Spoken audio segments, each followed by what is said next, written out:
Gracias amigos por estar con nosotros en un nuevo encuentro con la ciencia, entrevistando a jóvenes que han tenido éxito en su carrera, egresados de la uni, y la serie que estamos haciendo se llama ¿Cómo lo hizo?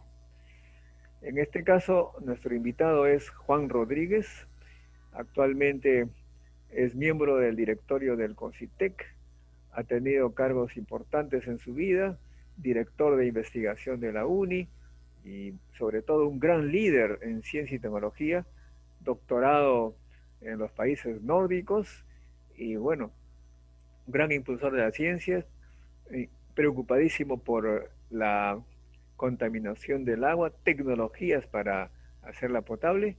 Juan Rodríguez es un ejemplo para muchos jóvenes, lidera equipos de investigación. Es por eso que lo hemos escogido, por ser también de la promoción 78 de la UNI. Entiendo que ese año ingresaron personas muy ambiciosas, intelectualmente hablando. Gracias, Juan, por aceptar esta entrevista.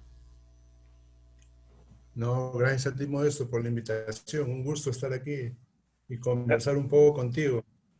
la pregunta entonces es, en primer lugar, ¿en qué momento de tu vida te diste cuenta que la ciencia era lo tuyo, que te gustaba la ciencia? Bueno, la verdad, no era un tema para darme cuenta de un momento a otro. Fue simplemente un proceso casi natural en el que tuve la suerte de, de encontrar el entorno adecuado para que me permitiese mi desarrollo.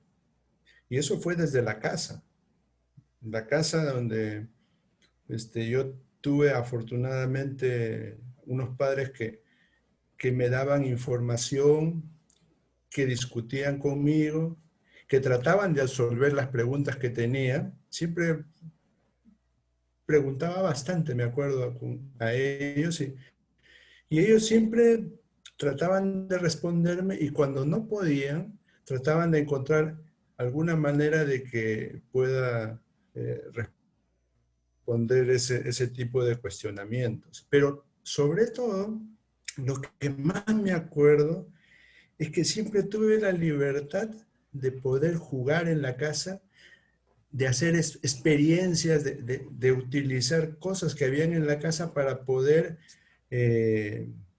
descubrir cómo funcionaban instrumentos, por ejemplo. Recuerdo mucho haber llevado un televisor que no me acuerdo muy bien ahorita si estaba funcionando o no, pero cuando pidieron en el colegio si alguien podía llevar un equipo para arreglarlo, yo me aparecí con el televisor de la casa. Yo no entiendo muy bien. Tú sabes que las casas en ese momento tenían un solo televisor, o sea, no teníamos como ahora que cada hijo tiene de repente uno en un sitio, otro en otro sitio. No, no.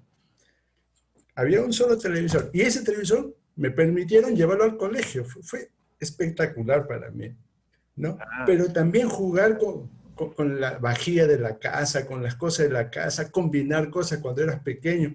Y después en el colegio tuve la oportunidad de que el profesor, ya en secundaria me acuerdo, me permitía ingresar al laboratorio era un laboratorio de química, sí, tenía muchos insumos químicos, me acuerdo, pero me permitía ingresar casi a discreción. Entonces yo salía de las clases y me iba al laboratorio y utilizaba, mira, de verdad que era bastante osado porque utilizaba todo lo que había ahí y a veces muy desordenadamente, ¿eh? Por pura intuición. Sin embargo, de alguna manera lograba que la gente eh, encuentre, no sé, encuentre de ellos la venia para poder seguir descubriendo cosas y contándole después lo que había descubierto, ¿no? Entonces, comentando, compartiendo eso. Creo que es una cosa interesante. No solamente aprender, sino compartir lo que sabes y ayudar a la gente a que también empiece a aprenderlo. Y entonces, cuando surgió la idea de qué cosa iba a hacer, era obvio que tenía que hacer algo de ciencias. Ah, muy bien. Y Y ahora bueno, dime, ¿tu papá a qué se dedicaba? él era comerciante. Bueno, y entonces, en la secundaria, Él ¿en qué colegio estuviste? tenía una tienda donde vendía productos de... El Colegio de Estados Unidos es un colegio fiscal de Comas. Ah, conozco, ¿Me conozco. escuchas? Queda en una esquina, ¿no? Sí, sí, pero cuando yo estudié, este colegio era un colegio, ¿cómo le llamaban? Industrial, que tenías talleres para hacer electrónica, mecánica, para hacer carpintería. Nunca me tocó carpintería, a mí me tocó electrónica y mecánica, me acuerdo. Armábamos y desarmábamos motores de carros en ese curso, que eran un día a la semana o 2 días a la semana lo que se llevaban ahí de experimentación. Y la electrónica sí pues, fue súper divertida. Pero que tú hiciste educación técnica, Yo hice la educación este, secundaria normal, pero te llevaban a eh, hacer experimentos. Ahí. claro, te Ah, llevaban a hacer ese tipo de experimentos. es Así una es, no gran era la fe. ventaja, ¿no? Sí, sí, Es uno de muy los pocos interesante. colegios que tenía equipos para hacer experimentos de electricidad, ¿no? Claro, es Pero una... era espectacular, ¿sabes qué? Cuando tú eres pequeño, yo estaba, me acuerdo, en la primaria allí, porque hice toda la educación primaria y secundaria en ese colegio, llegaron unos módulos comprados por el Estado, los módulos húngaros me parece que eran, ¿no? Llegaron unas cajas, porque eran de importación, unas cajas súper grandes para un pequeño como yo, ¿no? Y mirábamos las cajas, nos subíamos en las cajas y paseábamos y discutíamos acerca de qué cosa tan extraño había dentro, ¿no? Ese olor, esas cosas así súper oníricas, ¿no? Claro, entonces cuando terminaste secundaria, ¿te pareció normal postular a la uni? Sí, me pareció normal continuar una carrera universitaria y postulé a la uni, ¿sí? Y bueno, ahí hay una particularidad, porque yo postulé entre los estudiantes, esos que terminan destacados del colegio, ¿no? Entonces das un examen especial. Ah, ya, bueno, y ahí ingresaste el 78. No, ingresé el 85, Ah, perdón, el 85. ¿Y, claro, y con 85, 2. Fuimos 11. quiénes estaban en tu grupo? Bueno, los que me acuerdo ahorita en mi grupo estaba Rodolfo Casana, estaba Guillermo Cuba, y Y- que fueron los tres que acabamos de mi promoción. Y luego, pero justo cuando íbamos a acabar, en los últimos cursos, empezaron a aparecer dos chicos, me parece que fue Mirko y Antonio, que venían que habían tomado un curso en verano y eso les permitió sumarse a nosotros y acabar la carrera conjuntamente. Fue bien interesante. o Lo que sea que pasa es eran, que cuando nosotros empezamos la universidad había muchos problemas de huelgas y eso. Y era un tiempo bastante violento y preocupante. y luego te fuiste al extranjero a hacer un poco tus estudios doctorales, ¿no? ¿Cómo fue eso? Ah, sí, sí, bueno, lo que pasa es que yo tenía una inclinación y ahora conversando contigo me doy cuenta por la cuestión experimental, ¿no? Por estos temas de descubrir cosas desde el punto de vista experimental. Este, Empecé una educación o una tesis experimental con Walter. Él fue mi asesor, me acuerdo, ¿no? Entonces él me puso como temas, un panel de posibilidades, ¿no? Yo me acuerdo que me quedé con algo que se llamaba elipsometría, que era una detección de películas delgadas con óptica. Sumamente espectacular, a mí me encanta. Siempre me ha encantado eso. Es espectacular ver cómo el camino que deja un haz láser moviéndose a través de la atmósfera y dispersándose con el polvo que hay probablemente en el laboratorio, es espectacular. Claro, en ese momento, luego de hacer la experimentación, venían mis amigos y decían, oye, ¿y si le ponemos humo de cigarro a esto? Como que era una chanchada lo que al final hacían, ¿ya? Pero le tomaban fotos, o sea, ese tipo de cosas fue la que me animó después a hacer un posgrado. Lo empecé haciendo con Manuel Collares, me acuerdo, en el Instituto Superior Técnico en Lisboa. Hicimos una tesis de superficies radiativas, también con óptica, ¿no? Para enfriamiento por radiación, que es un tema bien interesante porque permite en principio enfriar superficies sin necesidad de electricidad, ¿no? Simplemente utilizando el, una ventana óptica que hay a longitudes de onda bastante largas en el infrarrojo. ¿Qué es lo que describe prácticamente las heladas, por ejemplo, ¿no? En la noche? La inversión térmica que le llaman. Y luego tuve la oportunidad de hacer el doctorado con Claes Grandqvist en Uppsala, en Suecia, ¿no? Y ahí con también películas, con bastante óptica metida ahí, pero también con bastante experimentación acerca del desarrollo de nuevos materiales, ¿no? Y ahí aprendí algo bien interesante, que no importa qué tan baja sea la calidad del material que estás desarrollando en un momento dado, pero tienes que saber todo de él para poder poco a poco ir mejorándolo, ir mejorándolo, ir mejorándolo. Entonces, en un momento dado, me acuerdo, con el material que yo desarrollaba, su eficiencia, vamos a poner la eficiencia, ¿no? Era de más o menos 0.07% y tenía una eficiencia así súper sistemática con todo, ¿no?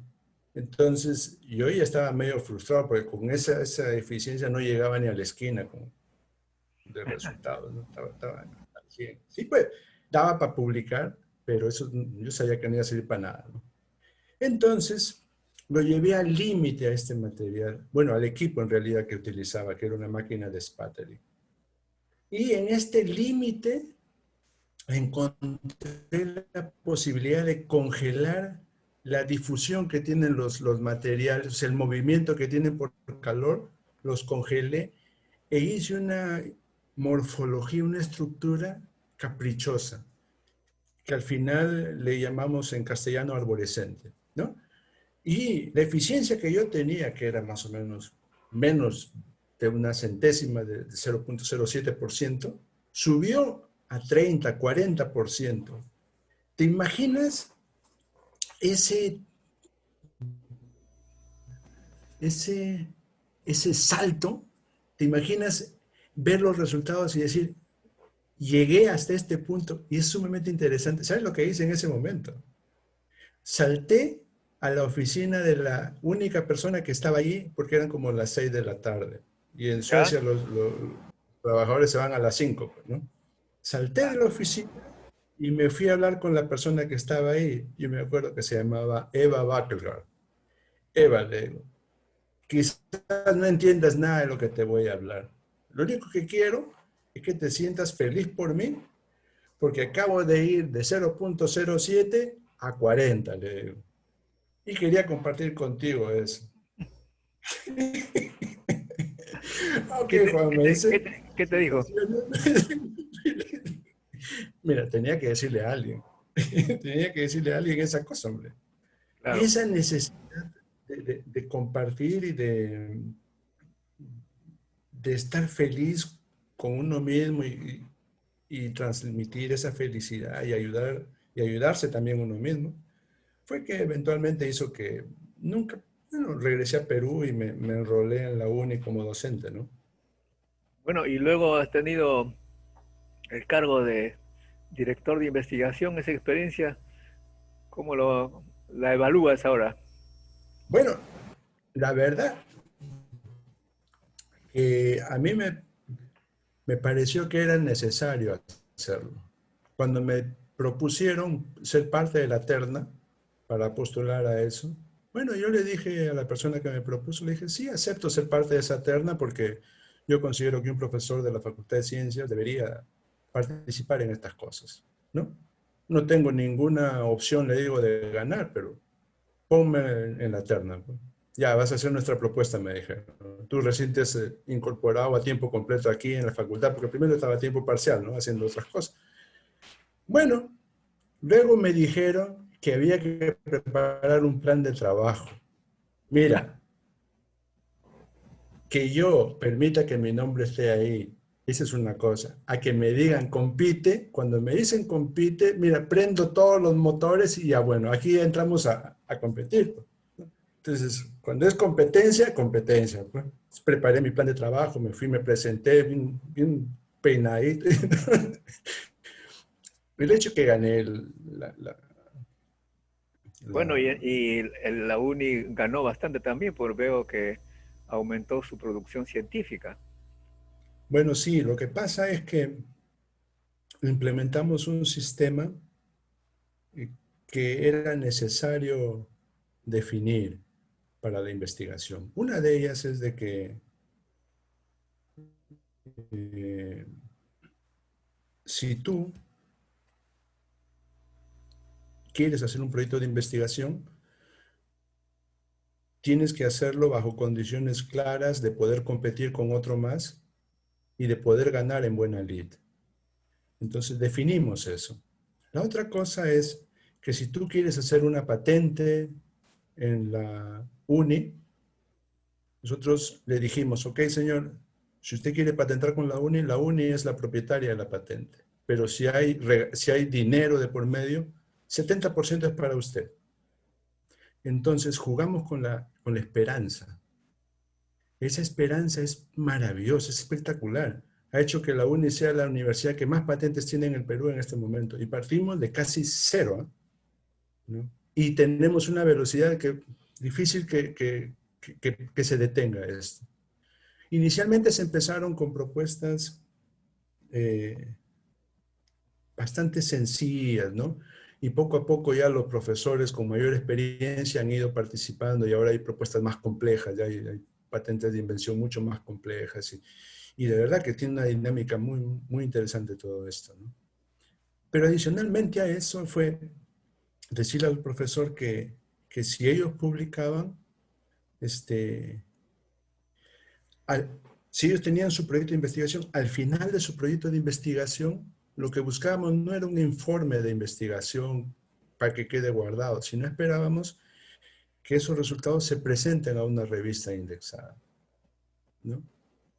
Y una vez que lo presentaban, eso para nosotros era suficiente, para nosotros desde el punto de vista de la oficina de investigación, ¿no? Era suficiente. No nos interesaba que le acepten o no el paper. Nos interesa que tan solo haga el esfuerzo por poner esos resultados científicos en forma de paper y que lo presente a una revista, que por cierto, para que te acepten, y tú sabes, que te acepten, revisarlo siquiera, ese artículo tiene que estar más o menos decentemente presentado. Entonces así, poquito a poquito, se fue armando las cosas. Afortunadamente eligieron a un muy buen vicerrector de investigación, con el que hicimos, bueno, lo conozco desde años, hicimos una muy buena transferencia de, de, de todo ese concepto y una mejora continua, ¿no? Porque al final lo que se busca es una mejora continua de estos instrumentos. Y sí, y ahí va la UNI. Y también tienes responsabilidad en el directorio del CONCITEC. Bueno, sí, como te decía, como tengo esas ganas de siempre compartir y de querer ver en positivo ese Perú que necesitamos, que es un Perú con ciencia, con tecnología. Y tuve la, la suerte, la oportunidad de ser invitado al directorio del Concitec y donde entrego mis opiniones. Algunas veces son, creo yo, y viéndolo eh, con cierta perspectiva, bastante vehementes, pero siempre son hechas con el ánimo de que la ciencia y la tecnología en este país mejore, ¿no? En un país donde lamentablemente tenemos inversión casi cero en ciencia, ¿no? Y gestionamos lo poquito que se invierte. Bueno, pero ¿cómo ves tú el desarrollo de la producción científica del Perú? Bueno, yo veo que está creciendo la producción científica en el país. Yo veo que hay bastante estrés en el sistema porque se están definiendo y redefiniendo cosas. Muchas veces en sistemas altamente estresados, como que se toman decisiones que son difíciles de entender inicialmente, o a veces se toman decisiones que hacen que las que se habían tomado antes retrocedan un poco y cosas de ese estilo, ¿no? Pero si tú ves y comparas este país de lo que era hace 5 años, de lo que era hace 10 años, es obvio que este es un país mejor en ciencia y tecnología. Tenemos mejores instrumentos, tenemos un sistema de promoción, de financiamiento, que es mucho más diversificado. Cuando empezamos, había una fuente de financiamiento en el país que era básicamente el CONCITEC. A partir del 2007 empezó a implementarse Innovate Perú, ¿Cierto? claro, con Alejandro Afuso, ¿no? Yo me acuerdo que gané el primer concurso pues, de Innovate Perú, primer proyecto de ahí. Y como no estaba acostumbrado a que me presionen tanto con la rendición de cuentas, yo siempre decía que ese proyecto va a ser exitoso a pesar de Innovate Perú, porque fastidiaba. Y nunca hemos logrado superar ese tema de... No, son un chico muy bueno de Innovate. Nunca logramos superar ese tema de la necesidad de evaluar hasta la más mínima compra que se haga en un proyecto de investigación. Tienes un montón de monitores ahorita persiguiendo a todos los que ejecutan proyectos de investigación, cuando eso debería ser al azar, con condiciones claras de penalidad, si es que infringes alguna regla, pero tiene que ser un monitoreo al azar. No tienes que tener un ejército de monitores siguiéndote, ¿no? Que gastaste esto en una boleta, que no es posible gastar así, que no es posible gastar así. ¿No? Ese tipo de cosas tienen que mejorar. Y la otra cosa es de que la universidad pública es completamente inepta para ejecutar proyectos de investigación. No está definida como tal. Y el MEF no entiende eso. Debería definirse un sistema ya de ejecución de proyectos de investigación. ¿Sabes por qué? Porque ahorita una persona como yo, gana un proyecto de investigación. Los administrativos de la universidad dicen más trabajo. Ellos lo ven así, más trabajo para ellos, más problemas para ellos. Y ellos tienen que pagar la luz, el agua y todas esas cosas en la universidad, lo juntan con lo tuyo. Entonces, y ese problema existe y va a ser más complejo a medida que vayan habiendo más proyectos. ¿Te imaginas cuando la inversión en ciencia se incremente por 10? Pues va a ser una locura. Pues es importante cambiar esa partecita, ¿no? O sea, es una cuestión de gestión del conocimiento puro, ¿no? Sí, hay dificultades serias. Tenemos dificultades serias como Estado para hacer eso. Bueno, y dime una cosa, finalmente, ¿tú sientes que estamos por lo menos recuperando lugar respecto a nuestro vecino, porque yo veo que el Ecuador, que en la época, en los años 2000 más o menos, 2005, eh, Ecuador publicaba la mitad que el Perú, por ser también la mitad de la población, Mm. pero ahora publica más que el Perú. Y nosotros nos Sí. hemos quedado un poquito, en ese sentido, hemos pasado ya a la cola después de Ecuador. No, se necesita repensar el sistema. Yo te digo, viendo el punto de vista eh, lógico, estamos mejor ahora que lo que estuvimos hace 5 años, que lo que estuvimos hace 10 años. Pero eso no implica, eso es una comparación absoluta, que lo hacemos como país, con las condiciones que tenemos. Pero si nos comparamos con nuestros vecinos, hay países que han hecho una mejor labor que nosotros, ¿no? Entonces, si es un tema de relatividad, si es un tema de intercompararse, tenemos dificultades serias que tenemos que resolver, ¿no? Tenemos que tener gente que no sienta que ganar un proyecto significa más trabajo para ellos sin ningún beneficio adicional. Y ahí clarísimamente está un decreto de urgencia que sacó Alan García en 2005, que ponía un tope salarial a un empleo público en el que estamos los profesores universitarios de universidad pública. Entonces hay muchos amigos míos que dicen, ¿para qué voy a ganar otro proyecto? Y estoy en el tope. Un investigador medianamente desarrollado en el país está cerca de eso. Entonces, no. Las universidades privadas pagan bastante más que eso. Entonces, no tiene sentido, no hay competencia, ¿no? No se promueve el mérito. El tope tiene que ser medido en función de tus posibilidades para hacer cosas novedosas. Imagínate si una persona entrega licencia a su patente. ¿Cómo hacen para entregarle las regalías a este profesor? Y hay varias posibilidades en la UNI, por ejemplo, de invenciones sumamente interesantes que podrían ser licenciadas. Entonces, ese tipo de cosas, ese tipo de barreras son las que hay que empezar a cortar repensando este país, ¿no? Desde el punto de vista de la ciencia y la tecnología. Hay barreras sutiles como son la de la ejecución de los proyectos de investigación. Es una barrera enorme, pero que casi no se ve. Y hay unas cosas rarísimas, hombre, que a veces el propio Estado se mete disparos al pie, siendo que a quien le va a llegar ese disparo es a otra parte de ese mismo Estado. Y te pongo dos ejemplos simplemente para graficar esto. Uno de ellos es de que hace casi un año, Incensico e INS entregaron unos recursos al Concitec para poder financiar proyectos de investigación por concurso. Como tú sabes, ahí se presentan investigadores de universidades privadas, públicas, ¿no?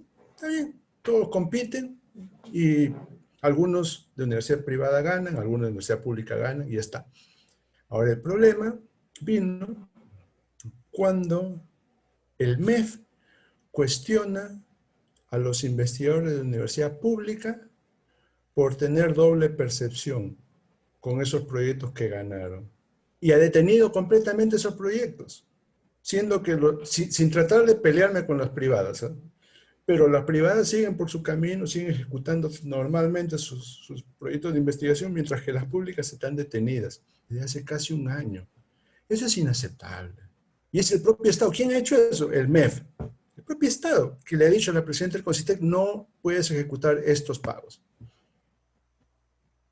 Entonces, eso no es posible aceptar. Y la otra cosa, el segundo ejemplo que te comentaba, es que hace unos 3 meses PENIPA sacó un concurso, ¿no? Para financiar proyectos en el sector acuicultura.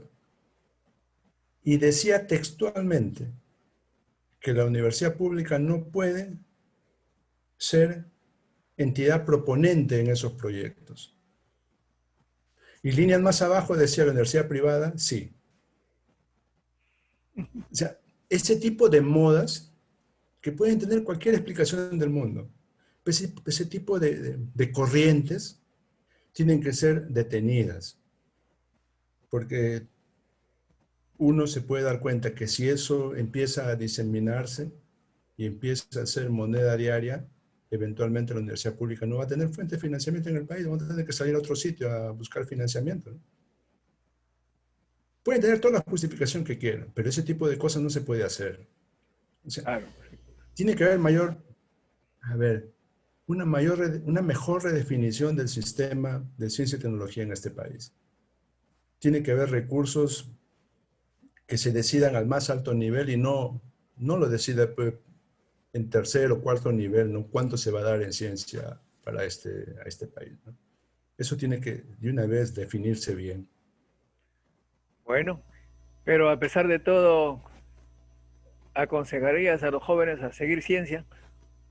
Lo que pasa que a mí me gusta decir esto, somos recursos perecibles, ¿no? Estamos aquí por un tiempo finito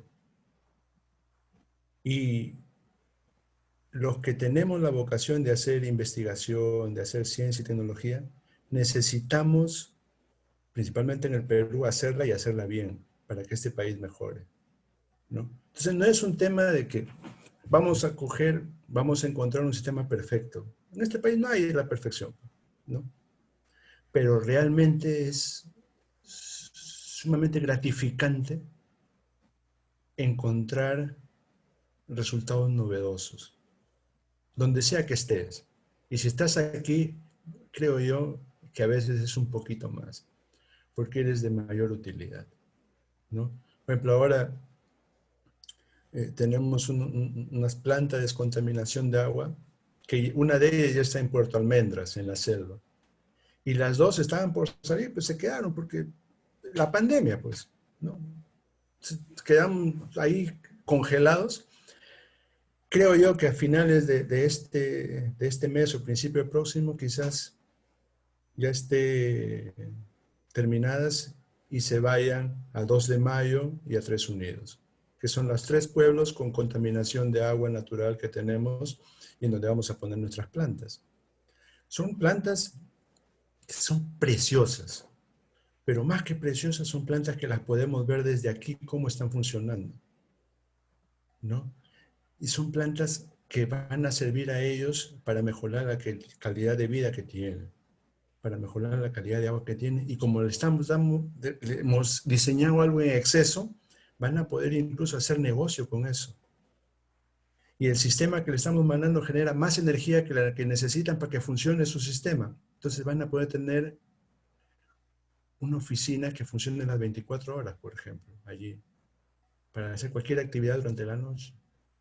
O sea, esos conceptos bien interesantes es como insertar una oportunidad para que esta gente pueda utilizarla de la manera más positiva que pueda. Pero la parte importante de esto es que ellos se empoderen de ese producto que les estamos mandando, ¿no? Que sea suyo, que lo cuiden, ¿no? Sí, Así ese pues. tipo de cosas lindas son las que a veces uno puede lograr hacer en este país, ¿no? Y eso, por ejemplo, lo hicimos con el apoyo de Innovate Perú y del MIDIS, del Ministerio de Inclusión Social. Imagínate, algo inédito. A mí me pareció rarísimo que el MIDIS se haya puesto en alianza con Innovate Perú, pero me pareció una idea fantástica. Tienen un grupo que se llama Proyecto AINI, creo, dentro, que monitorea esas cosas. Son gente muy capaz y que quería ir con nosotros a hacer la instalación allá. Y estaba todo listo para hacer la instalación. Y vino pues esta locura de enfermedad que tenemos ahorita y que nos está deteniendo un poquito, ¿no? Pero igual, vamos a hacerlo. Ya tenemos un protocolo para poder instalarlo remotamente inclusive. Vamos a ver si nos funciona. Todo es una experimentación, todo es un camino que no se tiene. Es un camino que se está haciendo, Modesto. Y la idea de hacer ciencia es de que ese camino no lo haces solo. Ese camino lo haces con un grupo de gente. porque eventualmente tú vas a salir a descansar y ese grupo de gente con la que estuviste va a seguir el camino, ¿no? Va a seguir caminando hacia adelante. Esa es la idea de todo esto. Extraordinario. Una vida ejemplar de Juan Rodríguez, amigos, que ha mostrado que en el Perú se puede hacer ciencia de gran utilidad para las comunidades que la necesitan urgentemente, ¿no? Aplicaciones de la ciencia que puede mejorar la vida, con, por ejemplo, en este caso, con agua potable. Hay muchos pueblos del Perú que desafortunadamente consumen agua contaminada. Los niños sufren por ello. En el futuro también tendrán secuelas. De modo que los proyectos que ha realizado Juan Rodríguez son de mucho valor. Bueno, gracias Juan por todo lo que has hecho por el Perú, tanto en la universidad como en el Concitec y en las comunidades. No sé, unas palabras de aliento para los jóvenes para seguir en esto, para terminar esta entrevista de egresados ejemplares de la UNI. Bueno, lo que yo siempre digo a mí mismo es que hay que hacer su mejor esfuerzo siempre, ¿no?